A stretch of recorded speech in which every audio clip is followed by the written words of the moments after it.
Muy buenas a todos amigos y bienvenidos a otro vídeo aquí en el canal. He vuelto a acumular una serie de juegos que he jugado este año, así que hago otro vídeo más que también va a ir a iVoox en forma de audio, pues para un poco comentar, hablar del diseño, de lo que me ha parecido, las sensaciones, el gameplay, etcétera, de todos los juegos que no saqué en el anterior vídeo y que he ido jugando desde aquel vídeo e incluso alguno que se me olvidó. Entonces espero que os guste y cualquier cosa, como siempre, ponedla en los comentarios o no sé, cosas que creáis que se puede añadir a lo dicho o vuestras sensaciones con estos juegos o con algunos parecidos, lo que queráis.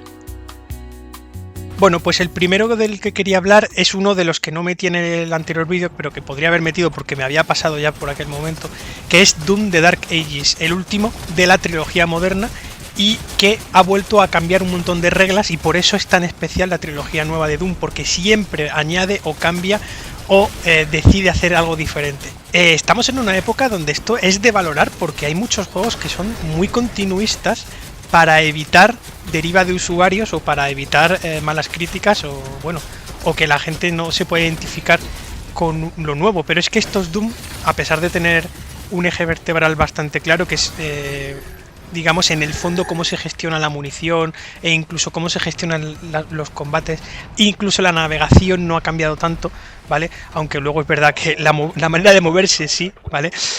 Pero bueno, a pesar de, digamos, tener un eje vertebral, cada juego intenta ser su propia cosa y eso lo ha conseguido Dark Ages porque yo creo que es el más diferente a los otros. En Eternal todavía podías ver una evolución clara mecánica de uno a otro, con un añadido plataformero que eso parecía a Mario 64 a veces de lo terriblemente imaginativo que era en plataformeo. Pero el caso es que este juego decide anclarse más al suelo, anclarse más a la tierra y potenciar otra serie de cosas o cambiar levemente cómo se gestionan las oleadas y cómo se gestiona el combate. Ahora el cuerpo a cuerpo sigue estando, pero es más importante que nunca mantener unas distancias. ¿Por qué? Porque somos como una especie de paladín de la masacre, que llevamos un escudo gigantesco y ese escudo es determinante para este nuevo gameplay, porque no solo podremos lanzar lo que es bastante reactivo y súper placentero, es que tendremos que defendernos a distancia más que nunca de los ataques enemigos, porque ahora este First Person Shooter lo que ha metido es una dimensión de parry o de contraataque para con los enemigos, y los enemigos, los subjefes, nos lanzan una especie de disparos verdes que son los que hay que repeler. Esa ventana de reacción sube o baja dependiendo de la dificultad elegida, entonces está muy bien porque incluso en dificultades altas sentiremos que el tiempo de reacción es generoso y no hay que tener unos reflejos de hierro como en los Utenas, por ejemplo, pero la sensación es muy parecida a juegos como Nier o Returnal, esa sensación de juegos tridimensionales donde hay que esquivar ataques que vienen de frente, ¿no? Pero gestionándolo en tres dimensiones, con un movimiento tridimensional, en este caso moviéndose de lado. Pero este juego, en vez de hacer que nos tengamos que mover de lado todo el rato para esquivar, plantea directamente el poder repeler un ataque, ¿no? Que eso está muy muy bien. Ya no es como en otros first person shooters donde la defensa prácticamente no es algo a tener en cuenta, no existe esa dimensión de defensa, la defensa es quitarte de en medio, ¿no? Pues no, aquí han dicho no, ¿y por qué no hacemos que le puedas hacer frente a los ataques? Todo eso sin haber renunciado a la movilidad, que es constante, a pesar de ya no ser una cabra montesa como en Doom Eternal. Aquí tendremos que seguir moviéndonos por todo el escenario para poder tener a raya a todos los enemigos, pequeños grupos de enemigos, etcétera. Hay algunos enemigos que actúan como barriles explosivos, dinamitando, digamos, hileras. Eso está guapísimo porque nos podremos sacar muchos enemigos fácilmente con una sola ejecución o con un solo disparo a un enemigo determinado. Es como, digamos, un efecto dominó muy, muy estimulante. Parece que lo que estoy diciendo dure mucho en pantalla, pero que va, son gestiones de un segundo y está muy bien, ¿no?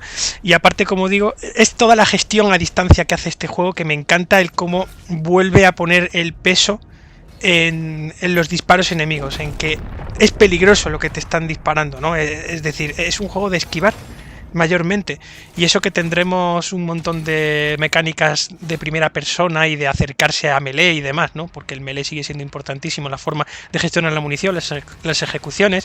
También me encantan las armas que alguna me recuerda también a la saga Painkiller y tal, son unas armas, y a la saga Serusami incluso, ¿vale? Como el cañón y tal, y son estupidísimas, burrísimas, y de estupidísimas y burrísimas son legendarias. Me parece algunas de las armas más divertidas que ha tenido la trilogía moderna y están aquí en Dark Ages. Y además hay dos cambios sustanciales, o dos añadidos sustanciales que cambian el gameplay. Uno es las fases de dragón, que me parecen una pasada. Es como, salvando las distancias, un Panzer Dragoon en el que de vez en cuando tendremos que fijar a un enemigo y esquivar ese enemigo de lado o hacia diferentes direcciones, volviendo siempre al centro nuestro dragón. Es decir, es como que está anclado al centro. Y el minijuego consiste, digamos, o esas microsecciones consisten en esquivar al toque aquello que nos estén lanzando, eligiendo la dirección correcta. Mucha gente lo considera un gimmick, a mí me parece un cambio de gameplay súper divertido y podría haber salido todo un videojuego de estas partes de dragón. Creo que no soy el único que lo piensa, que si esto se hubiera desarrollado más, podría haber sido perfectamente un videojuego, o incluso la mitad de este juego si se hubiera planteado de otra manera, digamos más profunda, pero evidentemente es una gestión. No es el centro del gameplay y para lo que sirve es pues para avanzar dentro de esos niveles, ¿no? Pero vamos, me encanta la gestión de esquiva de las fases de dragón. Y luego están las fases de mecha, las fases de kaiju, ¿no? De lucha de gigantes, que son bastante estúpidas, pero es muy gracioso, muy entrañable. Tienes esa sensación de andar como sobre una maqueta, todo se puede destruir y tal. Y es verdad que no son muy interesantes a nivel mecánico, pero no le hace falta, es que yo soy de esas personas que se han creado con videojuegos más japoneses y esa gente era habitual a cambiar el gameplay, a cambiar el foco. Ahora tienes que hacer esta otra cosa, ahora el juego cambia de género y a mí eso me sigue gustando. Y si además a nivel de gameplay ofrece algo, aporta algo o te hace divertirte, que es al final un poco para lo que juego los first person shooters, para entretenerme, no para no pensar mucho, pues bueno, no me sobra, es verdad que no es tan bueno como el resto de cosas que he explicado, pero está muy bien. Y nada, Dark Ages lo único malo que tuvo es que salió muy caro, de salida demasiado caro para tan bien lo que había, que mira que es un juego largo y divertido y estimulante, pero no sé, no me fiaba del todo de eso. Entonces lo que hice fue jugarlo por Game Pass y se me olvidó totalmente traerlo al canal en el momento en el que hice el otro vídeo de repaso, y lo traigo ahora. Más vale tarde que nunca, así que espero que siga mejorando y que le añadan algo más, porque yo sí que me quedé con ganas de más. A nivel mecánico es una bestia, ya digo, toda la gestión que tendremos que hacer de las oleadas, el posicionamiento nuestro versus el de los enemigos, está muy bien hecho. La navegación no es tan interesante, se renuncia mucho al plataformeo que tuvo Eternal, que ya era de imaginativo, llegaba hasta ser absurdo. Eso sí, muy bien hecho y muy entretenido. Y nada, pues otro cambio de foco, y se agradece que Doom quiera ser diferente a cada iteración. Es que eso no lo hace casi nadie hoy en día, casi nadie se arriesga tanto. Se podría decir que 2025 está siendo el año ninja, porque está habiendo unos juegos de una calidad inmensa, están volviendo clásicos, y un clásico que ha vuelto este año que estaba ilusionadísimo es Shinobi, que no había uno nuevo desde 3DS, desde además primera etapa de 3DS, porque sabemos que es una consola que aguanta unos cuantos años, pero ese Shinobi se produjo de primera jornada prácticamente, ¿no? De los primeros juegos que hubo. Y se echaba de menos, así que ha vuelto a escogerse la misma perspectiva bidimensional 2D lateral, ¿vale? Y esta vez se ha encargado el estudio Lizard Cube, responsables del último Streets of Rage. Entonces, bueno, había cierta expectación porque ese juego parece que salió bastante bueno. Yo no soy fan de los beat'em ups, como bien sabéis ya, pero hay que decir que creo que había una confianza ahí y bueno, pues parece que se ha cumplido con creces, ya que ha salido bastante bueno este Shinobi. Es cierto, y os lo voy a contar, que he tenido ciertas reservas que se me fueron disipando precisamente cuando me pasé el modo arcade, que se desbloquea cuando te pasas el juego principal. Entonces, hasta que no hice eso, no pude ver todo el conjunto, todo el potencial real que tenía este juego. Y mira que a nivel mecánico, entre arcade y modo aventura normal, no cambia nada. A nivel mecánico es igual, pero es que los objetivos difieren, y ahí es donde yo creo que se termina de redondear el conjunto, ¿no? Luego explico ese motivo y el porqué. Centrándonos en el juego, yo tenía miedo de que se renunciase al plataformeo lineal típico y al, digamos, avance arcade clásico que ha tenido siempre esta saga más que menos en todos los juegos, en favor de una exploración Metroidvania dispersa, difusa, que hiciese que no te centrases tanto en plataforma y combate como en navegación, es decir, dónde estoy, a dónde voy, pero es verdad que el juego sabe separar esa dimensión y sabe hacerla más opcional. Lo que pasa es que, a pesar de haber sabido hacer esto de forma más opcional, te dan ganas de ir a explorar ya desde el comienzo, cosa que no puedes hacer porque han subdividido demasiado todos los coleccionables y todas las facultades. Esto tiene sentido ya que no te van a dar todo desde el comienzo y no te van a hinchar a ataques ya desde el primer momento del juego. Pero es que es verdad que el juego tiene demasiados botones, demasiados atajos de botoneo, no sé, tiene como muchísimas combinaciones de botoneo, es un poco lo que quiero decir. Que es un poco contrario, si os fijáis, a otros Shinobis que ha habido, como por ejemplo el Shinobi, los dos Shinobis 3D, que con poquitos botones se sacaban la churra y hacían de todo. De hecho, son mis favoritos, no por nada. Y sin embargo, este juego es completamente contrario en eso. Es complejísimo a nivel de control, pero bastante intuitivo y que responde de cojones. Se mueve como se tiene que mover de maravilla. El salto, dentro del combate, rodar, el dash, los parries que puedes llegar a hacer con ciertas skills, ¿no? O magias. Cómo se despachan los enemigos de forma múltiple, o sea, cuando hay varios. No sé, son un montón de dimensiones que hacen que el combate sea finalmente lo mejor que tiene este último Shinobi, porque si bien el plataforma y la exploración no están mal, creo que están en un segundo plano muy por detrás de lo que es el combate, que yo creo que es donde se ha puesto el mayor esfuerzo. Y es que ya prácticamente... Sí, es que no es que sea prácticamente, es que lo es un hack and slash, solo que con perspectiva en 2 dimensiones. Y esto se acentúa ya que tendremos combo y dependiendo de ese número de combo, pues se activarán algunas facultades extra porque tenemos pasivas que dependen del número de combo. Y lo bueno del número de combo es que se mantiene en el tiempo, es decir, no se agota por tiempo, se agota por daño. O sea, si recibimos daño, se quitará el combo. Y si no recibimos daño, acumulamos ese número, ¿vale? Ya estaréis entendiendo por dónde van los tiros del modo arcade. Pero bueno, básicamente el juego funciona en torno a mantener un combo alto, a ser elegantes en combate, a manejar las diferentes herramientas y tendremos muchísimas facilidades, tanto activas como pasivas dentro del combate. Tanto magias que nos harán más fácil la vida, como pasivas que nos harán que no solo podamos dañar más, porque hay una pasiva que me ha encantado, que es ir acumulando daño y cada vez hacemos más daño, ¿vale? Cuanto más combo tengamos, sino que también podremos enfocarnos más hacia nuestra propia defensa y supervivencia que al ataque. Es un juego que no es tan difícil como me lo esperaba. Los Shinobi suelen ser juegos complicados, bastante algunos de ellos. El de 3DS era dificilísimo, los de Play 2 eran bastante complicados. No sé, es una saga que siempre ha tenido esa dificultad, pero bueno, este juego se ha querido parecer más a los clásicos de Mega Drive, sobre todo a Shinobi 3, que también tiene un montón de guiños. De hecho, el juego no para de tener guiños mecánicos y de enemigos clásicos que vuelven. De hecho, el jefe secreto es una pasada, es una gran sorpresa. Y bueno, un juego que creo que se porta muy bien y creo que si me echó un poco para atrás es porque había como demasiados bloqueos de progresión. Yo quería tirar por otros caminos, quería como hacer más Metroidvania de lo que en realidad quería hacer, pero el juego no me dejaba, era como vuelve aquí más adelante y me cortaba el rollo porque es como, es que yo quiero los secretos del nivel, me apetece tener los secretos, quiero todos los secretos, quiero ir a por las oleadas voluntarias, ¿no? Esta especie de asaltos que en cada nivel hay 3, algunos están bastante escondidos, y yo quería hacer todo, porque era como sí, los niveles son grandes, pero quiero estar más rato aquí dentro matando y tal, porque quiero aprovechar las mecánicas. Y no, el juego no te deja, te dice, no, vuelve aquí más adelante. Y tienes que volver mucho más adelante si quieres el 100% de cada fase, porque tienen siempre algún bloqueo de algo que necesitas de muy adelante, ¿vale? De muy adelante del juego.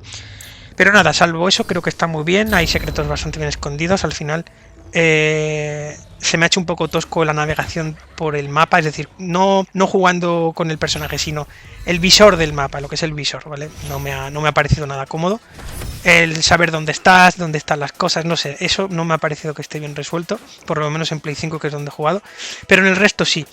Y lo del modo arcade que decía es porque al final el modo arcade premia con puntos a las mejores acciones y penaliza a quien efectúa ciertas acciones. Quien recibe daño ya tiene de base 15.000 puntos menos, o entre 10.000 y 15.000, no recuerdo exactamente la cifra. Y hay más penalizaciones, como por ejemplo por usar las magias fuertes, las magias de ejecución, las que barren a los enemigos de la pantalla y demás, ¿no?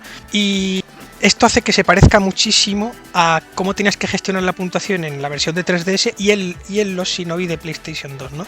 Que estaban muy enfocados al estilo, a jugar bien, al hack and slash en el fondo, que es lo que es este juego, ¿vale?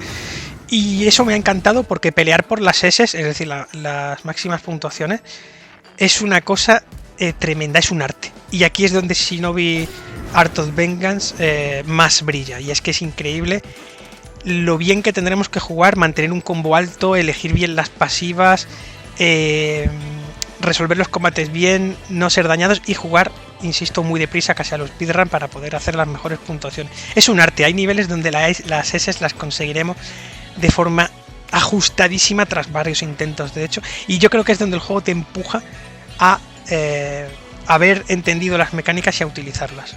Un juego redondo, que me ha gustado mucho más cuando más exigente ha sido con el jugador y cuando más te ha pedido, ¿no? En eso no es menos Shinobi que el resto.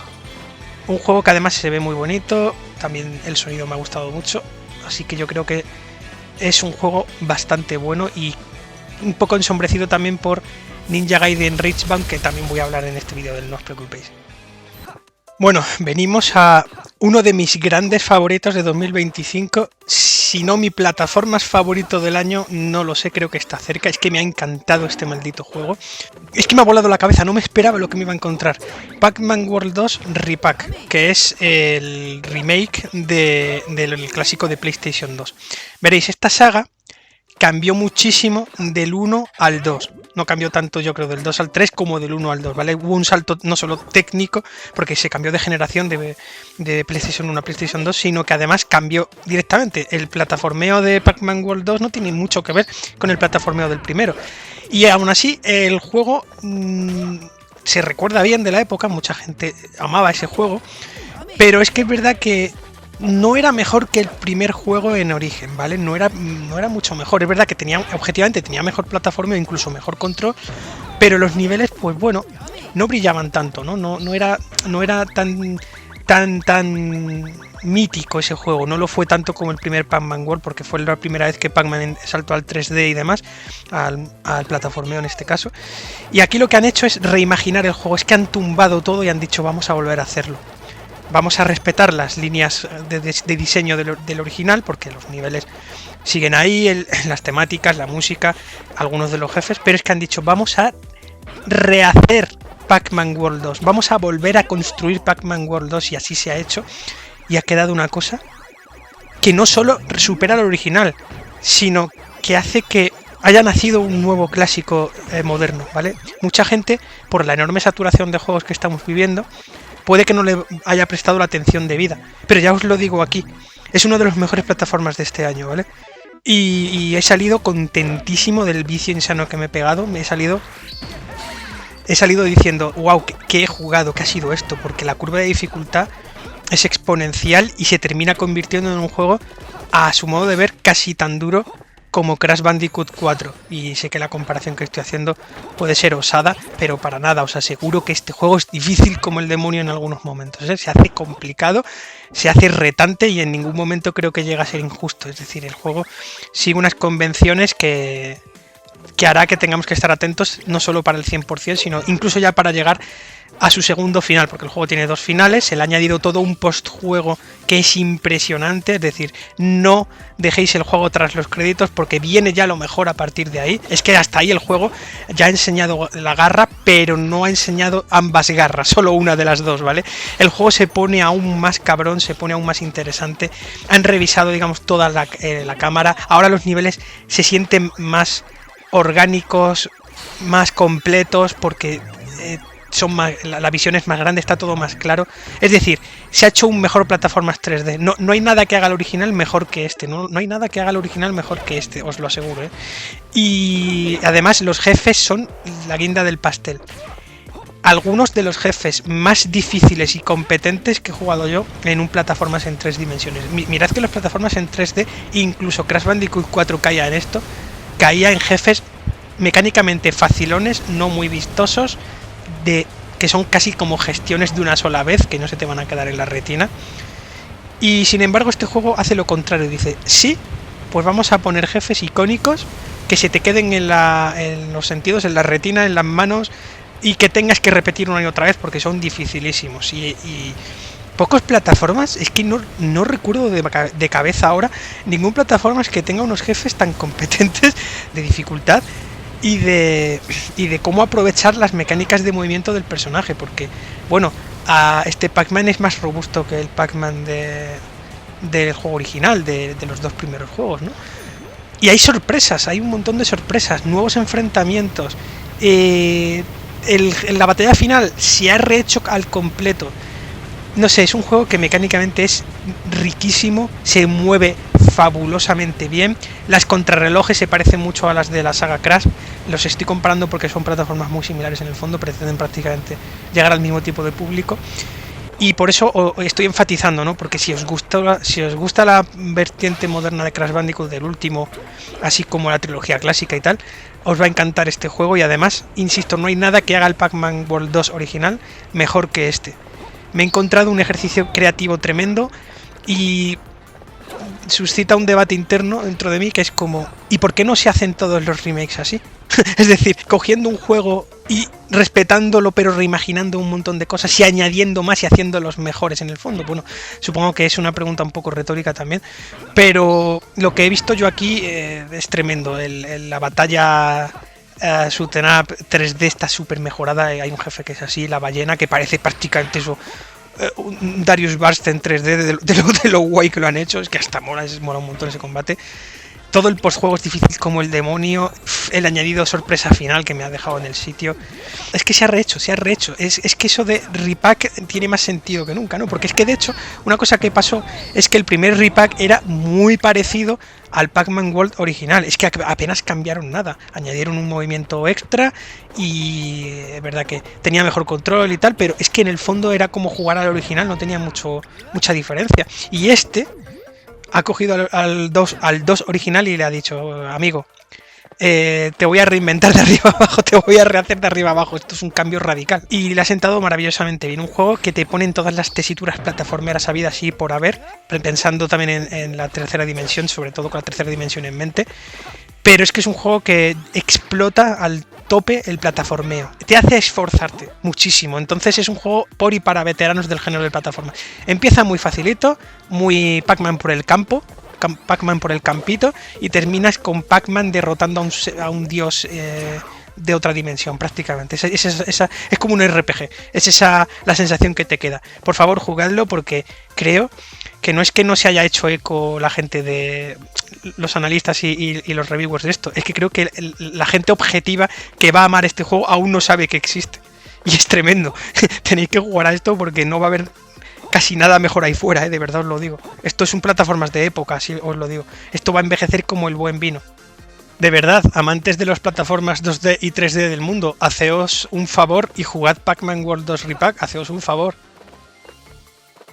Bueno, el otro gran juego de ninjas, o el juego de ninjas del año para mucha gente, que ha sido Ninja Gaiden Richbound, y en muchas cuestiones estoy de acuerdo porque creo que ha sido increíble.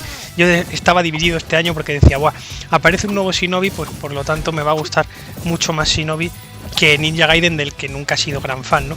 Pero es que me ha pasado lo contrario, es que me ha gustado más Ninja Gaiden Richbound que Shinobi, ¿no? Y al final, mirad que Shinobi me ha gustado, ya me habéis escuchado, pero es que este juego lo hace especialmente bien. Este juego lo hace especialmente bien. No solo es uno de los mejores plataformas 2D que ha salido este año, porque el plataformeo es excelso, es que es superlativo, es sobresaliente. Es que a nivel de movilidad, a nivel de diseño de niveles, es una obra maestra, es un juego impresionante. Es que aquello poco que pueda hacer mal, o en lo que se quede un poco más corto, es insignificante al lado de todo lo bueno que tiene. Y es que tiene una movilidad perfecta, un posicionamiento enemigo estudiado al milímetro, absurdamente estudiado al milímetro, para llevar al 100%, al 200%, o para exprimir al 200% nuestro set de movimientos. Entre otras cosas, tiene una especie de salto DuckTales o Shovel Knight, esta especie de salto sobre los enemigos que sirven a su vez de plataformas, ¿no? Hablamos del salto guillotina y demás, Pues bueno, esto hace que el juego carezca de dash aéreo, porque ahora prácticamente casi todas las plataformas o juegos de acción 2D tienen un dash, digamos, obligatorio, pero este juego lo único que tiene es un slide, una barrida de suelo, y en el aire el juego hace que no estemos tan cómodos como para hacer un dash y ya está, ¿no? No, ahora tendremos que cubrir distancias utilizando el salto guillotina, es decir, saltando encima de los enemigos que forman caminos, ¿no? Eso está chulísimo. Ya se ha visto en otros juegos, pero este lo hace especialmente bien. Y el juego es como, vale, si quieres dominar el aire, te lo tienes que currar, tienes que tener siempre la gravedad presente, tienes que tener las distancias bien leídas entre los enemigos y tú, y tienes que ejecutar el movimiento preciso en el momento preciso, y aún así la ventana de reacción es súper generosa. El posicionamiento enemigo, como digo, lo es todo en este juego. El juego enorme que tiene entre enemigos más cualificados y menos cualificados, porque hay algunos enemigos que tienen una especie de auras azules y rosas, y dependiendo, ¿no?, de si matamos a distancia con los shurikens o a melee de cerca, pues obtendremos ese aura de un color o de otro. Ese aura hace que el siguiente enemigo que matemos, el siguiente ataque que hagamos, sea mortal, es decir, si un enemigo es alcanzado por uno de esos ataques de aura, muere de un golpe. Entonces el juego está rodeado a veces de una especie de microgestión que se tiene que resolver casi en el acto, que consiste en a qué enemigo ataco primero, qué hago para conseguir esta especie de aura, y me conviene matar a este enemigo antes que a este otro, y me conviene darme la vuelta para matar a este de atrás antes que al de adelante, o al revés. Y el juego está lleno de esas situaciones tan emblemáticas, tan frescas, de ir eligiendo qué matamos, ¿no? Y todo esto sin perder acción, porque es un juego que está hecho de forma que puedes jugar sin detenerte, sin detener al personaje, sin pararte en el sitio. Y también tiene un cambio de jugabilidad muy acusado cuando manejas al segundo personaje, en este caso a la chica, que tiene unos movimientos impresionantes también, unas secciones ultra acusadamente plataformeras.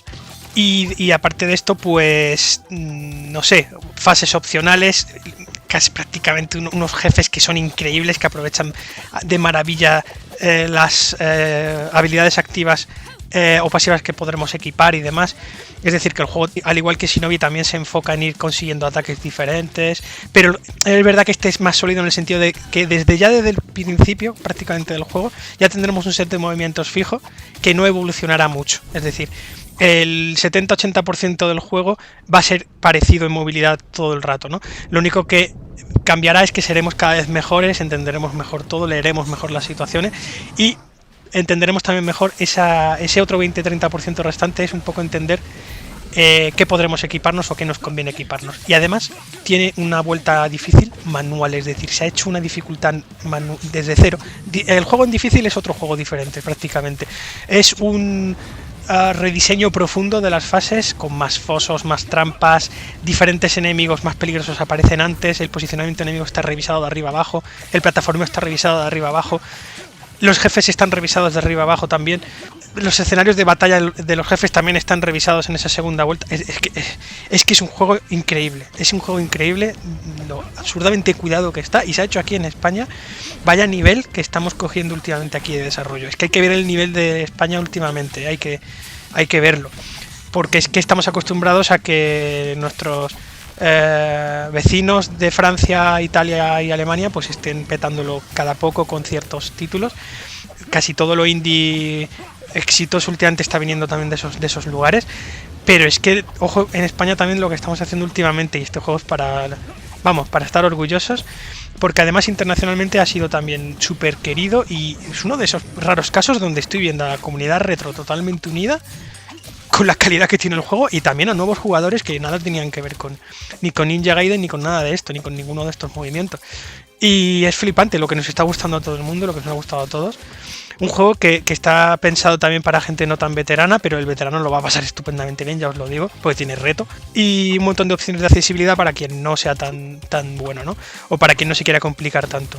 Entonces es un juego que tiene un equilibrio perfecto y es para todo el mundo. Es un nuevo gran clásico, no sé explicarlo, es un nuevo gran clásico de las dos dimensiones, con un pixel art precioso, de esos que demanda tanto la gente aquí. pues que sepáis que este juego tiene eso, es uno de los mejores pixel arts que hay ahora mismo, que ha habido este año de hecho también en videojuego alguno, porque respeta las convenciones de 16-32 bits, ¿vale? Porque parece una cosa que estuviera en una de esas dos generaciones, más pensando en 32 de lo bien de lo bien acabado que está, ¿no? Pero bueno, ya me entendéis, es un 2D llevado a su máximo nivel, ¿no? Y una gozada a nivel mecánico, que es lo importante. Se siente muy bien, ¿no? La gestión melee a poca distancia, los saltos, lo bien que responde, no sé. Tenéis que jugarlo. Es un juego que es complicado de explicar, de desgranar por voz, ¿vale? Pero creo que jugándolo se va a entender todo lo que estoy diciendo, ¿no? Esas gestiones, esas distancias, el posicionamiento, todo, el plataformeo. Es inmaculado, ¿eh? Es un sobresaliente alto este juego. Desde hace algo más de 3 años y medio decidí probar por primera vez la saga Katamari, que ya conocía. De hecho, las músicas ya las conocía desde hace un montón de años porque llevo consumiendo música de esa saga bastantes años. Pero por alguna razón no los había jugado hasta hace esa cantidad de años. Y de hace 3 años y medio para acá ya me he pasado todos los que hay en la saga ahora mismo. Y de lo que me ha gustado. Y os quería hablar del último, del que acaba de aparecer muy recientemente, que es Once Upon a Katamari, que es la última entrega, digamos, principal dentro de la saga, porque este año es verdad que es el segundo Katamari que aparece. El otro Katamari es el Rolling Life, que es de Apple Arcade, que me ha gustado, pero es bastante más flojo y no parece tanto un Katamari principal como lo es este, y sin embargo creo que es un buen juego, también tiene virtudes ahí, sobre todo la banda sonora, que voy a decir de eso. Pero bueno, Once Upon a Katamari creo que ha sido la respuesta esperada por parte de Namco hacia los fans. Es una carta de amor este juego a la saga, a nivel de variación de gameplay, a nivel de variedad de situaciones, es uno de los mejores. Desde Forever de PlayStation 3, que no había un Katamari que se sintiera tan redondo en contenido, en número total de niveles, coleccionables, el foco, donde tenía que tener el foco puesto, que es un poco en esa progresión, ese humor tan especial, recupera ese encanto en las pequeñas cinemáticas tan divertidas que se perdió, yo creo, prácticamente ya desde los originales. Es verdad que los de PlayStation 2, tanto el primer Katamari Damacy como Wheel of Katamari, que son los dos primeros, pues ahí en esos juegos había unas cinemáticas hechas con corazón, hechas por Keita Takahashi, que era el principal promotor de Katamari, su inventor. Takahashi se fue en algún momento, pero yo creo que Namco ha cogido un buen testigo de la saga. Es verdad que esta saga siempre ha tendido a ciertos derroteros experimentales como la monetización agresiva en móviles y tal, pero también ha tenido una línea doméstica que ha sido remakear los clásicos y demás, que han salido bastante bien. Y creo que por la parte doméstica, por la parte de consola, de PC y consola, esta saga siempre se ha mantenido fiel a sus orígenes, y nunca ha habido un Katamari tan malo como para decir es que pervierte la visión original del creador de la saga. No, yo creo que Namco ha entendido siempre cuál es el punto de esta saga, a qué debería atender, pero no ha sido hasta este que han vuelto, digamos, a coger las riendas de la saga y decir, vale, Katamari era esto y queremos que siga siendo esto, y además aporte algo nuevo. Y en este sentido es que viajas por el tiempo, entonces prácticamente todos los objetos que vas a ir, sobre los que vas a ir rodando, y todo lo que vas a ir viendo, pues está inspirado en diferentes épocas, por supuesto con saladuras y cosas inventadas y objetos que no tendrían por qué estar ahí, pero que son los que le dan ese humor absurdo que tiene esta saga. O sea, te vas a encontrar cosas que nada tienen que ver con esa época ahí, ¿no? Pero da igual, porque es gracioso y te pegas unas buenas risas y si no te ríes, por lo menos te mantiene la sonrisa en la cara, ¿no? Que es un poco también el espíritu bajo el que se hizo Katamari, que es un juguete interactivo. Es que Takahashi era un juguetero, era creador de juguetes, y este tío pues siempre quiso hacer diversión interactiva. De este tipo siempre quiso hacer parques de atracciones jugables, ¿no? Y es un poco lo que es la saga Katamari, que a nivel mecánico es una maravilla. Tendremos que ir rodando siempre sobre cosas, ha tenido siempre muchos movimientos, y en cada entrega es verdad que se han sumado algunos, se han restado otros, y para esta entrega pues se han mantenido algunas cosas, como por ejemplo el imán de objetos, que es bastante interesante, aunque tiene menos alcance aquí, o me lo ha parecido. Le han metido también una especie de turbo para ir rápido, para no tener que hacer este movimiento de de ir deprisa, que también se puede hacer con un solo botón, pero bueno, ese control tan de carro de la compra que siempre ha tenido Katamari, ¿no? Pero bueno, es un juego que tiene alma, creo que consigue volver a ser principal. Y como decía, tiene como unas pequeñas microcinemáticas o vídeos que recuerdan a los dos originales, que tenían como una meta historia dentro del juego, ¿no? Que eso no es que no lo tuvieran otros, pero no estaba tan bien desarrollado al final, ¿no? O no era tan icónico. Y yo creo que las cinemáticas de este juego, además de ser muy simpáticas y muy tontorronas, recuerdan mucho a esos dos primeros juegos, ¿no? La música es tremenda, tremenda, tremenda. Es que este año solamente con la banda sonora de Rolling Live de Apple Arcade y este Once Upon a Katamari tenemos posiblemente el revivir sonoro de esta saga, que siempre, insisto, ha sido increíble. Todos los Katamaris han tenido un sonido del copón, incluso las entregas más insignificantes de móviles han tenido una banda sonora que no se merecían esos juegos, claramente. Y creo que prácticamente desde la etapa de Forever, que ya ha llovido desde aquello, más de 15 años, que no había una banda sonora tan buena. Es que es increíble, tenéis que pegarle una escuchada, fuera o dentro del juego, da igual, porque funciona tanto igual de bien fuera que dentro. Hay gente que incluso va a decir, que Katamari es un juego, ¿no? Porque las bandas sonoras son su propia cosa, tiene su propio cosmos. La factura técnica es elevadísima, es absurdo lo buenas que son las bandas sonoras de estos juegos. Y nada, mucho contenido, un juego largo, tiene un montón de tareas secundarias, rangos S, es decir, tendremos... que no es una cosa del todo nueva, pero es verdad que aquí se ha hecho diferente, porque en otros Katamaris no estaba muy claro cuándo lo habías hecho muy bien y cuándo lo habías hecho muy mal, dependiendo de los comentarios que te hacía el rey de todo el cosmos, este irreverente personaje tan gracioso que parece Bobobo, a veces me recuerda a él. Y el caso es que ahora sí hay un rango que te dice lo bien que lo has hecho. En algunos niveles es hacerlos muy deprisa, en otros niveles es crecer mucho el Katamari, hacerlo muy grande, ¿vale? Porque, hombre, sobra que lo diga, pero la saga va de hacer grande el Katamari. Va de adherir cosas a la bola y que se haga grande, ya está. Por el camino pasándotelo muy bien. Y aquí pues hay objetivos que, como digo, te quitan o te dan una S, ¿no? Te la van quitando o te la van añadiendo, dependiendo del tipo de nivel.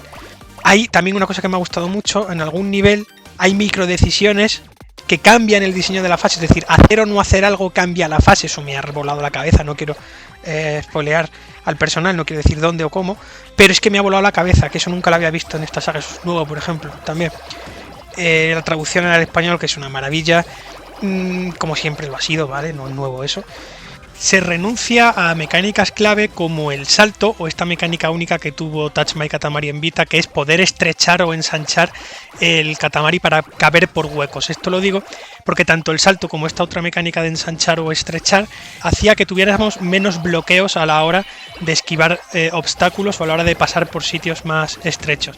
Y es que en este juego pasa mucho que nos vamos a quedar bloqueados, y la escalada es también bastante torpe. La escalada recuerda muchísimo a los dos primeros Katamari, lo que supone algo un poquito arcaico, algo que parecía superado pero que finalmente vuelve a los orígenes y recuerda muchísimo a los orígenes. Yo creo que la escalada era una cosa que se podía pulir mucho más, ya sea con movimientos alternativos o haciéndola un poquito más fresca, más rápida. Es que de verdad que hay veces que tendremos que escalar por cuerdas o escalera y no estaremos muy seguros de si lo vamos a lograr o no, e incluso el poder salir de ciertos baches cuesta bastante. Hay veces que la escalada es bastante inútil en este juego. Entonces este juego es muy innovador por la parte de todo lo que es el mundo y cómo nos movemos por los diferentes, digamos, reinos, ¿no? O incluso qué hay en esos mundos, cuál es el objetivo, porque también tenemos una pequeña historia en algunos de los niveles que está muy chulo. Vamos viendo cómo cambian los niveles o aparecen NPCs, etcétera. Y lo que digo es que por ese lado es bastante innovador, pero por otro, a nivel mecánico se ha renunciado a ciertos adelantos, ciertas mecánicas que parecían ya parte de la saga, pero no, se ve que han querido dar un paso atrás y volver un poco a los orígenes en movilidad, con algunas de las cositas nuevas que ha ido teniendo esta saga. Pero bueno, no todo podía ser perfecto, supongo. Todo. Es que este juego es más Katamari que nunca. Es que es un Katamari expansivo. Es Katamari pero expansivo hacia los lados, hacia adelante, hacia arriba, hacia todas las direcciones del tiempo y del espacio. Es increíble, ¿no? Lo original que es. Creo que os va a gustar mucho este juego. Si nunca habíais jugado a la saga, podéis empezar perfectamente por este. Si lo bueno de Katamari es que cualquiera que te pongas te va a gustar, ¿no? Pero este especialmente es mejor porque venimos de dos remakes, del 1 y del 2, que si queréis empezar la saga podéis jugar directamente a los remakes, que están muy bien. Los Reverie, ¿vale? Royal Reverie. Y nada, pues espero que os convenza esta propuesta porque a mí me ha fascinado. Un juego que te puedes tomar muy en serio o nada en serio, que os va a gustar igual. Es muy muy divertido y me alegra mucho que esto esté pasando últimamente. Que estos juegos no decaigan y continúen. Y espero que haya más Katamaris, espero que no sea el último.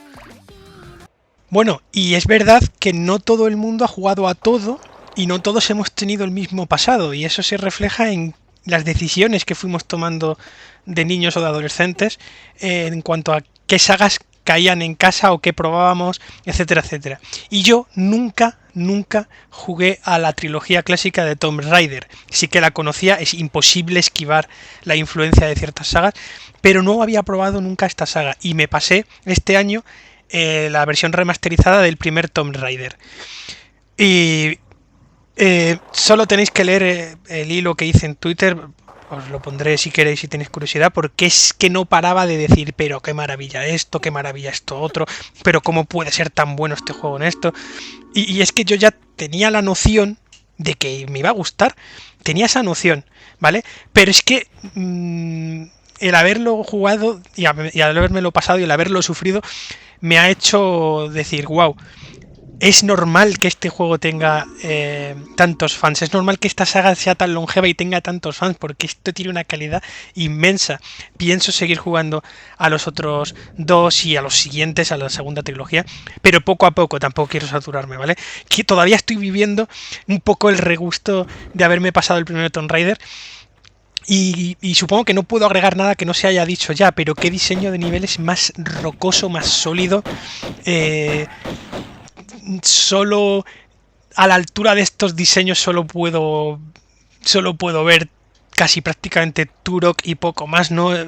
Por lo menos de diseños occidentales, os estoy hablando, ¿vale? No meto aquí al mercado japonés. Pero bueno, de esta época de finales de los 90, segunda mitad de los 90, de lo mejorcito que hay en terreno tridimensional, fuera del plataformeo típico y fuera de los típicos géneros. Madre mía. Y fuera, por supuesto, del first person shooter. Dios, o sea...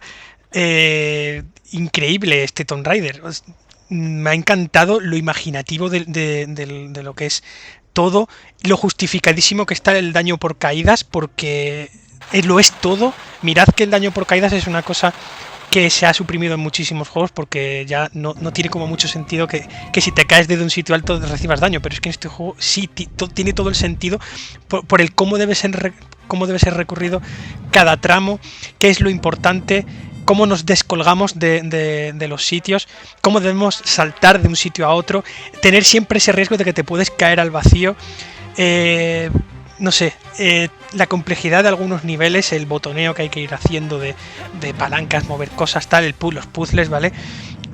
Los pequeños misterios y acertijos, como por ejemplo el nivel de la estatua de Midas, que la primera vez me puse sobre las manos, que eso yo creo que esa experiencia la vivió todo el mundo en su época. Yo no la había vivido, insisto, y la he vivido ahora, y me he quedado igual que cualquier persona que lo haya probado en su época, fascinado, como diciendo, vale, me lo merecía, no tenía que haberlo hecho porque sabía que iba a pasar algo, sabía que eso era una trampa, ¿no? En fin, he vivido todo lo que no había vivido yo en esa época con esta saga. Y aún me falta por vivir, insisto, pero joder, ha llegado intacto todo eso a esta época. Os podéis quedar tranquilos, porque para quien pruebe Tomb Raider por primera vez va a amarlo, y es mi caso, es que me tenéis delante, insisto, encantado de conoceros. Soy esa persona que ha flipado con Tomb Raider 1 del 96 en 2025, y lo que me queda por flipar ya me han dicho con las dos secuelas, ¿vale? Pero bueno, sobre todo con el 2. Pero bueno, eso, que un juego que es increíble, muy enfocado a cómo hacemos los saltos, a cómo nos movemos. El combate es verdad que me parece un poco más prehistórico, no le he sabido sacar yo mucho valor, supongo que eso fue mejorando, pero creo que es más anecdótico al lado de toda la movilidad, de la navegación, la orientación que tienes que tener, lo perdido que te sientes, pero a la vez vas como resolviendo las fases y te vas encontrando cada vez menos perdido, ¿no? Y a su vez encontrándote mejor tú. No sé, es un juego que empieza con una sensación de decir, Dios, esto va a ser difícil, va a ser difícil. Además es complicado de manejar con el control original, pero bueno, como es un remaster, pues tiene, o casi un remake, tiene como una especie, más tirando a remaster yo creo, sí, con algún añadido, pero tiene una especie de control revisado moderno que lo he cambiado algunas veces por el clásico y otras veces por el moderno, ¿no? Y también tiene, igual que la duología Soul River de los nuevos remasters, también tiene un botón en tiempo real para cambiar entre gráficos antiguos y nuevos, ¿no? Está muy bien, yo creo que es un juego que es muy interesante todo lo que hace. Ya digo, un diseño de niveles, aquí yo no voy a decir de sobresaliente alto, de 10, es decir, el diseño de niveles de este juego es 10 absoluto. Es que creo que es de lo mejor que he jugado en mi vida en cuanto a mapeados en 3 dimensiones. Y a lo mejor os estáis descojonando los que ya lo habéis jugado, como diciendo, acabas de descubrir el fuego, acabas de descubrir América. Ya, pero es que no todos hemos, como decía, no todos hemos jugado a todo en todo momento, y las decisiones nos han hecho quienes somos, y hay decisiones que tomamos conscientemente, y a lo mejor yo me puedo reír de otras cosas, ¿no? Pero bueno, es lo que hay, es un poco la deriva que hemos tenido, pero nos hemos encontrado en el mismo punto al final, entonces pues nada, como decía, encantado, ¿no? de ser esa persona que os decía del ejemplo. Y nada, un juegazo, poco más que añadir porque creo que lo hace todo prácticamente de 10.